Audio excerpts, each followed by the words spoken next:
عید قربان آئی ہے، عید قربان آئی ہے، عید قربان آئی ہے، عید قربان آئی۔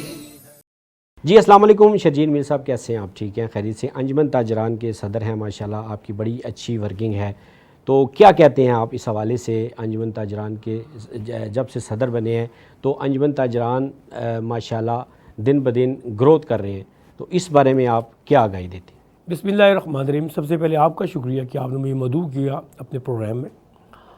میں انجمن تاجران راولپنڈی کا، پنجاب کا اور انجمن شہریان رجسٹر کا پریزیڈنٹ ہوں، اور ایک 20 سال سے ایک ادارہ چلا رہا ہوں، اس کا نام تنظیم برائے بہبود مریضہ ہے، غریب مریضوں کے لیے۔ تو آپ نے کہا کہ تاجر جب سے آپ آئے بہتر، میرے آنے سے بہتر نہیں ہوئے، بلکہ آج کل کے دور کے معیشت جو پہیہ رکا ہوا ہے نا، آج کل تاجر بہت پریشان ہے۔ ہاں، ان کی پریشانی کو مرہم رکھنے کے لیے ہم کوشش کرتے ہیں زیادہ سے زیادہ ان کے کام آ سکیں۔ اس میں مطلب بہت تاجر پریشان ہو گیا، مطلب یہاں تک کہ کرائے کا دکان، کرائے کا گھر، بعض دفعہ تاجر کی بات راس ختم ہو گئی ہے، وہ چھوڑ کے چلا گیا ہے۔ وہ کوئی بائکیا چلا رہا ہے، کوئی رکشہ چلا رہا ہے، کوئی کسی نے کوئی مکینک کا کام سیکھ لیا ہے۔ چھوٹے تاجر کا بڑا برا حال ہے۔ اچھا سر، آپ بتائیں، آج عید کا دن ہے اور عید آپ کیسے مناتے ہیں؟ ہمارا عید کا دن ہو یا کوئی بھی چھٹی کا دن ہو، دیکھیں ہم ڈبل ریسکیو 111122 ہوتے ہیں، ٹھیک ہے۔ آج تو بڑا خوبصورت دن ہے جو عید الاضحیٰ قربانی کا دن ہے ایک، اور ہمیں عید الاضحیٰ قربانی کا جذبہ سکھاتی ہے، اور اللہ تعالیٰ نے جس کی قربانی کو قبول کیا اس کے لیے اللہ تعالیٰ نے پھر ساری چیزیں حج کے اندر لے کے آیا۔ پھر آج وہ اس حج کے اندر ہی آپ قربانی جو ہے نا وہ کر رہے ہوتے ہیں، تو ہم بھی 1122 کے تحت قربانی دیتے ہیں۔ اگر اللہ نہ کرے کسی کو معاملہ اس دن بھی پڑ جائے تو ہم تو ان کے لیے ہر وقت کام کرنے کے لیے تیار ہوتے ہیں۔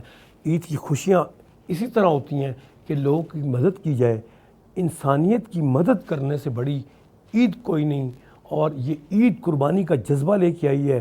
اور اسی طرح روٹین کے تحت ہم لوگ جو قربانی کا جانور ہے وہ صبح نماز پڑھنے کے بعد وہ ذبح کرتے ہیں، الحمدللہ جتنی قربانی ہوتی ہے، اور پھر بچے ساتھ بیٹھے ہوتے ہیں، ایک خوبصورت ماحول ہوتا ہے گھر کا، والد صاحب بھی، بچے بھی، بہو بھی، سب بیٹھے ہوتے ہیں، اور وہ گوشت کٹ رہا ہوتا ہے، اور پھر وہ اسی کو پہلے کلیجی اور وہ تھوڑا سا گوشت بنوا کے وہ گھر میں سنت پوری کرنے کے لیے وہی پھر اس کو دوپہر کا کھانا کھایا جاتا ہے۔ پھر یہ 4 دن اگر کام نہ آئے تو فیملیز کے دن ہوتے ہیں، کبھی ہمارے گھر کوئی آ رہا ہوتا ہے، کبھی ہم ان کے گھر جا رہے ہوتے ہیں، تو آخر ہماری عید الحمدللہ اچھی گزر جاتی ہے۔ جی شرجیل صاحب، ماشاءاللہ بڑی دبنگ قسم کی آپ نے ریلی نکالی، اور جتنے ینگسٹر ہیں آپ نے سب کو لے کے نکلے، تو وہ کس طریقے سے آپ نے سب کو اکٹھا کیا، سب کو لے کے نکلے، اس میں کیا بات تھی؟ ہاں ٹھیک کہہ رہے ہیں، بہت مشکل ٹاسک تھا کہ آج کے دور میں لوگوں کو نکالنا ایک سب سے مشکل کام ہے، لیکن جب میں آپ سے بڑی اہم بات کروں گا، جب رہنما موٹیویشنل ہونا، ہمارے یہاں رہنما موٹیویشنل نہیں ہے آج کل، کیونکہ نظریاتی نہیں ہے۔ جب آپ 20-25 سال نظریات پہ اور موٹیویشنل کام کر رہے ہوں گے نا، تو لوگ آپ سے پیار کریں گے۔ آپ نے دیکھا، آپ جو خود کہہ رہے ہیں کہ آپ نے خود دیکھا اس پریشانی کے دور میں، کہہ رہا ہوں تاجر کا یہ حال ہے، یہ مارکہ حق کی اس کو منانے کے لیے، اپنی فتح کو منانے کے لیے آپ یہ دیکھیں کتنا موٹیویٹ کیا ہوگا میں 1 مہینے سے اپنے تاجروں کو موٹیویٹ کر رہا تھا، اس کا پھر جوش نظر آیا۔ اب تاجر ضروری نہیں ہے کہ تاجر کا بچہ وہی ہے تاجر کا بچہ بڑے بڑے سکولز میں پڑھتا ہے، بہت بڑے بڑے سکولز میں پڑھتا ہے، اچھا ایجوکیشنسٹ ہے وہ، اور وہ تعلیم یافتہ ہے وہ، تو آپ کو جو وہ نظر آئے نا، وہ اتنے موٹیویٹ ہو گئے تھے میرے تاجر کہ ان کے بچے بھی نظر آئے۔ بلکہ ایک بچے نے جس دن میری ریلی ختم ہوئی اس کے 2 دن بعد وہ آسٹریلیا دوبارہ پڑھنے کے لیے چلا گیا، وہ ماسٹرز کا وہاں PhD کرنے گیا ہوا ہے وہ، تو اس نے وہاں سے مجھے میسیج بنا کے بھیجا کہ یہ آپ کے لیے میں نے، کہ پاکستان کی اتنی بڑی ہیوج ریلی اور اتنے جذباتی لوگ، میں اتنا خوش ہوا ہوں آ کے، اور میں آپ سے اتنا موٹیویٹ ہو کے آ رہا ہوں، میرا ابا ٹھیک کہتے تھے تو مجھے بڑا فخر ہوا اپنے تاجروں کے بچے پہ کہ لرننگ پروسیس میں. اچھا میری جتنی بھی میرے ساتھ نا ہر طبقہ بڑی عمر کے بزرگ بھی موجود تھے جنہوں نے میری رہنمائی اس طرح کی کہ انہوں نے دعائیں کی اور مجھے لائن اور لینتھ سکھایا. اس میں دوسری جوان عمر کے ادھیڑ عمر کے لوگ بھی تھے جنہوں نے اپنے محاذوں پہ یعنی کہ اگر انہوں نے کہا کہ اگر ہم 20 موٹر سائیکل لکھائیں گے تو 50 لے کے آئیں گے. پاکستان کی جنگ کا معاملہ ہے, موٹیویشن ہوئی تھی ان کو. اور اسی طرح پھر ان کا جو بچے تھے وہ میری ورکنگ کمیٹی میں تھے, سارے تاجروں کے بچے. اور میرے جو ایک انجمن شہریان کا جنرل سیکرٹری بیٹھا ہوا ہے باہر, وہ گیا ہوا تھا سعودیہ, اس نے وہاں بیٹھ کے اپنے انجمن شہریان کی ٹیم جو ینگ لڑکوں کی تھی, جو جھنڈا جنہوں نے پکڑا ہوا تھا آپ نے دیکھا ہوگا بہت بڑا جھنڈا تھا, اور پیدل مری روڈ سے لے کر چاندنی چوک, آپ وہاں سے لیاقت باغ سے لے کر چاندنی چوک تک لوگ جوان لڑکے بھاگ رہے تھے, اور میں بھی ان کے ساتھ بھاگ رہا تھا. اور لوگوں کا جذبہ, نعرے دیکھ رہے تھے آپ, لوگوں نے جھنڈے کس طرح لے کے آئے ہوئے تھے. یہ میری ورکنگ کمیٹی تھی جس نے ینگسٹر پیج میں میرا سنی تھا, عدنان تھا, یاسر مغل تھا, لالا یعقوب تھا, اسی طرح ہمارا عبد الوہاب تھا, یہ سارے, ہمارا ثناء اللہ پوری ریلی پہ بھاگتا گیا, میں خود کا بس کر دے یہ نہ تو گر ہی جائے, آخر میں گرنے والا ہوا تھا. اس طرح میرے سارے بیٹے, میرا اپنا بیٹا تھا امن جس کو میں نے آج تعارف کروایا آپ سے, میرا بھتیجا شایان تھا جس نے پوری ویڈیو کور کی ریلی کی, کبھی پیدل جا رہا ہے کبھی وہ اوپر جا رہا ہے, اور لوگوں نے ہمارے پہ جو پھول برسائے ان نون, ہمیں نہیں پتہ لگا وہ لوگ کون تھے. اتنا موٹیویٹ ہو گئے تھے کہ لوگوں نے ہمیں 3 جگہ ہمارا پھول پھینک کے استقبال کیا. تو یہ جذبہ تھا قوم کا, وہ مارکہ حق قوم, جی ٹی وی قوم کا جذبہ تھا.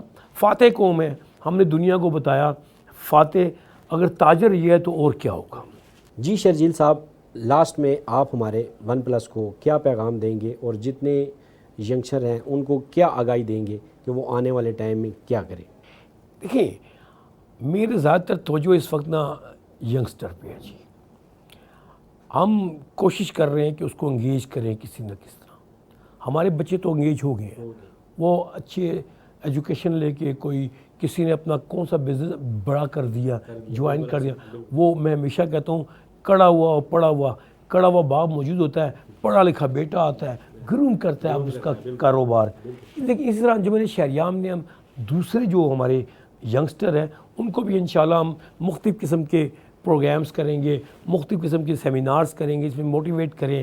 ہم کوشش کر رہے ہیں کہ ٹیکنیکل طور پہ لوگوں کو ایسے, ہم گورنمنٹ سے بھی یہ مطالبہ کر رہے ہیں کہ آپ جو ایک ٹیکنیکل سکولز کھولیں تاکہ جو پڑھائی سے فارغ ہو, ہمیں پتہ ہو اتنی سیٹیں اس پہ موجود ہیں, پھر آپ اس کو اس فیلڈ میں لے کے جائیں. ہمیں اس وقت گراس روٹ لیول پہ بہت سی چینج کرنے کی ضرورت ہے, جو کہ اب جو مارکا ہے جتنے بار ہم کانفیڈنٹ ہو گئے ہیں. پھر اتنی خوبصورت بات کہ پورے دنیا کی نظر یہ ٹاکس جو تھی ہماری اسلام آباد ٹاکس, پھر ابھی اسلام آباد انشاءاللہ جلد ایگریمنٹ ہو جائے گا, اس سے پوری دنیا میں جو آپ کو جانتے ہیں تھے ممالک 293 ممالک, وہ پاکستان آج کر رہے ہیں پورا اس کا میڈیا. یہ بڑی فخر کی بات ہے. ہاں ہمیں بیگرز کہا جاتا تھا, آج سپر پاورز کو, چاہے وہ اسلامی سپر پاور ہو, چاہے وہ امریکہ ہو, اس کو ضرورت اس بیگرز کی پڑی, کیونکہ یہ پاکستان زندہ باد والے لوگ تھے. پاکستان ہمیشہ زندہ باد رہے گا. جی شرجیل صاحب, لاسٹ میں آپ ہمارے ون پلس کو کیا پیغام دیں گے؟ میں ہمیشہ یہ کہوں گا کہ جو بھی پروگرام کریں, آج کل تو آپ اس میڈیا بھی اس کے پیچھے لگا ہوا ہے, جو بکتا ہے اس کو دکھایا جاتا ہے. تو کچھ پروگرام موٹیویشنل بھی ہونے چاہیے, لوگوں کو موٹیویٹ کرنا چاہیے, لوگوں کا زندگی نظریاتی اویئرنیس دینی چاہیے. آپ بچوں کے لیے, اچھا میں آیا ہوں نا, یوتھ کو بلائیں, اس سے پوچھیں, وہ مجھ سے بہتر بتائے گا, نالج رکھتے ہیں. وہ چھوڑیں ہمیں, اب پرانے ہو گئے ہیں, نئے بچوں کو آگے لے گئے, ان کو کیا کہتے ہیں, ان کو پش بیک کریں, ان کو اٹھائیں, وہ گرو ہوں گے.